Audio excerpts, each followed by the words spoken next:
que justamente todos estamos sumando a esta posición, a este posicionamiento.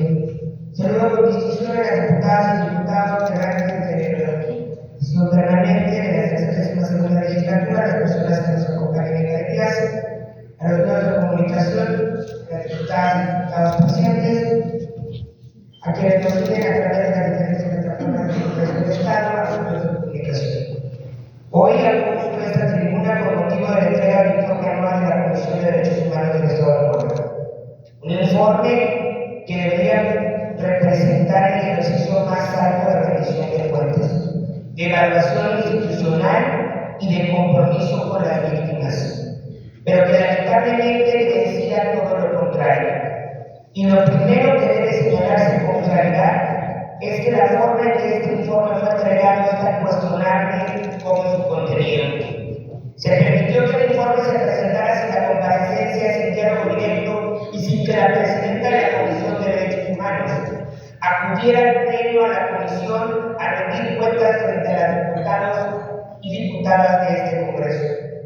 Se nos negó deliberadamente la posibilidad de cuestionar su gestión, de pedir aclaraciones técnicas y de exigir explicaciones sobre decisiones que impactan directamente en la vida de las y los poblanos, así como sus derechos de cada uno de ellos.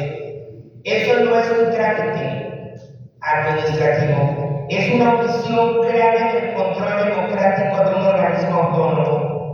Un informe no se explica, que no se defiende, que no se somete a escrutinio público, no es rendición de cuentas, es simulación institucional. Entrando al fondo del informe. Lo que hoy se nos entregó no es un informe de resultados, es un compendio de actividades. Hay números, listados, eventos, capacitaciones y convenios y presencia institucional, pero no hay diagnósticos sólidos, no hay indicadores de impacto y no hay consecuencias reales para las autoridades donadoras de los derechos humanos. El propio documento presenta inconsistencias básicas como cifras distintas en materia de medidas cautelares, uno de los instrumentos más sensibles para la protección inmediata de las víctimas. Un organismo garante de derechos humanos no puede permitirse errores numéricos en los aspectos más delicados de su actuación, y menos aún sin ofrecer una sola explicación.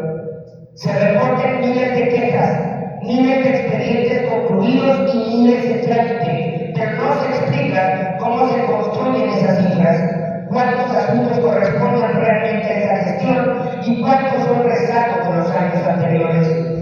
Así, resulta imposible evaluar el desempeño real de la presidenta de la Comisión de los Derechos Humanos en el Estado de Puebla. Se presume la emisión de recomendaciones, pero se omite el esencial, el grado de cumplimiento. No sabemos cuántas personas fueron aceptadas, cuántas se cumplieron, cuántas fueron ignoradas. Un informe que calla esto renuncia a su función principal, vigilar al poder. El propio informe reconoce que los ayuntamientos y los jueces calificadores concretamente tienen miles de quejas por violación de la seguridad jurídica. Sin embargo, no existe un diagnóstico estructural, no hay recomendaciones generales específicas, ni una estrategia para corregir ese patrón sistemático de abusos. Se identifica el problema, pero no se actúa sobre él. Se presume un número elevado de capacitaciones y actividades, y se presume que se alcanzó a miles de personas. Pero no existe un solo indicador de impacto.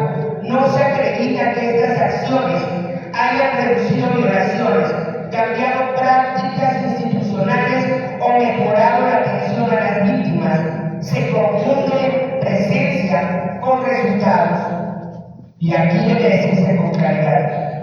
Existe una percepción social creciente de que la presidenta de la Comisión de Derechos Humanos del Estado de Puebla ha dedicado más tiempo a eventos sociales, actos públicos y presencia personal que a la defensa técnica, firme y constante de los derechos humanos de las y los poblanos. Si la prioridad fuera realmente la defensa de víctimas, el informe tendría que estrategia y resultados, no solo meras actividades. Pero lo más grave de este informe no es lo que explica mal, lo más grave es lo que no explica y lo que omite por completo. En el informe no existe ninguna estadística, diagnóstico ni actuación institucional sobre la desaparición de mujeres en Puebla, una de las crisis más graves y dolorosas de derechos humanos. Simplemente no aparece. Y esta omisión es todavía más grave hoy, porque en esa misma sesión, en el punto previo del orden del día, este Congreso aprobó un exhorto relacionado con la evaluación de 45 medidas de prevención, seguridad y justicia derivadas de la Declaratoria de Alerta de Violencia de Género vigente en 50 municipios del Estado. Es decir, mientras este Congreso actuaba para proteger a las mujeres poblanas, la Comisión de los Derechos Humanos guarda el absoluto silencio. No hay análisis, no hay evaluación, no hay seguimiento, no hay exigencia de las autoridades responsables. Esa ausencia es inaceptable. Lo mismo ocurre con la tortura, una violación absoluta, prohibida sin excepción. El informe reduce este tema a mencionar 4 aplicaciones del protocolo de Estambul, sin contexto, sin resultados, sin responsables y sin consecuencias. Así se invisibiliza una de las violaciones más graves que ocurren en contexto de detención. No lo decimos solo desde Movimiento Ciudadano, académicos, universidades y diversas voces en Puebla han cuestionado públicamente la actual de la presidenta de la Comisión de los Derechos Humanos, señalando la falta de firmeza, la ausencia de diagnóstico y la distancia con las víctimas. Y hay que decirlo con honestidad política.